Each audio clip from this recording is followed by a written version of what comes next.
And now let's talk about the country I'm currently standing in. Lebanon, as you can see, is celebrating in all shapes and forms with posters, flags, and even parties across the country. Because after 2 years of political vacuum in the top position, the presidency, now the Lebanese people have a new president. Joseph Aoun, the former chief of the army, has taken oath as Lebanon's new president. Now, America, Saudi Arabia, and Hezbollah supported that. How did the three parties agree? We tell you more in this report.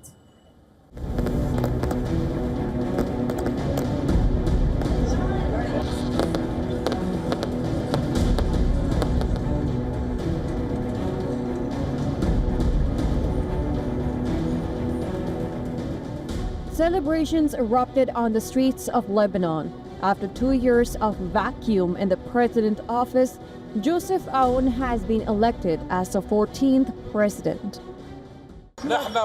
We are proud of the President General Joseph Aoun. May God keep him safe for us, may God prolong his life, and may God grant him success. He preserved the country for 7-8 years, 10 years from problems and great chaos. He was able to stabilize the country. Members of the Lebanese army rolled out red carpet above the palace to greet the new president. The presidency, reserved for Maronite Christian in Lebanon's sectarian power-sharing system, has been vacant since Mikhail Aoun's term ended in October 2022. Until now, Lebanon's deeply divided factions were unable to agree on a candidate who was able to win enough votes in the 228-seat parliament. Joseph Aoun fell short of the 86 votes needed in a first round, but crossed the threshold with 99 votes in the second round, after lawmakers from Hezbollah and its Shiite ally, the Amal movement, backed him. Foreign pressures may have helped Joseph Aoun because it is impossible for this political class to elect him without external pressure and without promise of great support. Aoun is the 5th army chief to be elected as the president of Lebanon. Born in 1964 in Lebanon's northern suburb of Beirut, the 61-year-old came to prominence during his time as Lebanon's army commander in 2017.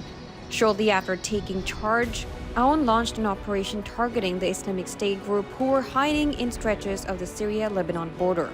The operation's success boosted Aoun's position as a leader and his connection with countries like US, Qatar, and Saudi Arabia. Aoun now faces the task of overseeing a fragile ceasefire in southern Lebanon, where multiple violations of the truce agreement are already taking place. He also faces the task of naming a prime minister who is capable of implementing the reforms demanded by international creditors in return for desperately needed bailout.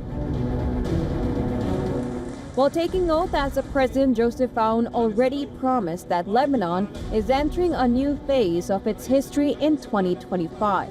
He has also said that the state will have a monopoly over all arms located in Lebanon. My pledge is to exercise my role as Commander-in-Chief of the Armed Forces and Chairman of the Supreme Defense Council, that I work through them to ensure that the right to carry arms is exclusive to the state. Reports suggest Aoun, with no relation to former president, was widely seen as the preferred candidate of the United States and Saudi Arabia, whose assistance Lebanon will need as it seeks to rebuild. Reports say Hezbollah previously backed another candidate, Suleiman Franji, the leader of the small Christian party in northern Lebanon with close ties to former Syrian President Bashar Assad. However, Frangi announced he had withdrawn from the race and endorsed Aoun, clearing the way for the army chief. Hezbollah reportedly backed Aoun as U.S. and Gulf mediators agreed to help reconstruct southern Lebanon. However, Hezbollah has not given any official statement to verify this information. U.S. President Joe Biden has expressed faith in the newly elected Lebanese president. I think there's what's going on right now in Lebanon, and we finally have a president He's a first-rate guy. I spent time on the phone with him today, about 20 minutes to half an hour, what they have planned. They're also working very hard with the Lebanese military, accountable to the Lebanese people, not Hamas, not Hezbollah, not any other group. 2025 marks the 6th year of Lebanon's financial crisis that decimated the country's currency and wiped out the savings of many Lebanese. The country's leaders reached a preliminary agreement with the IMF for a bailout package in 2022, but have made limited progress on reforms required to clinch the deal.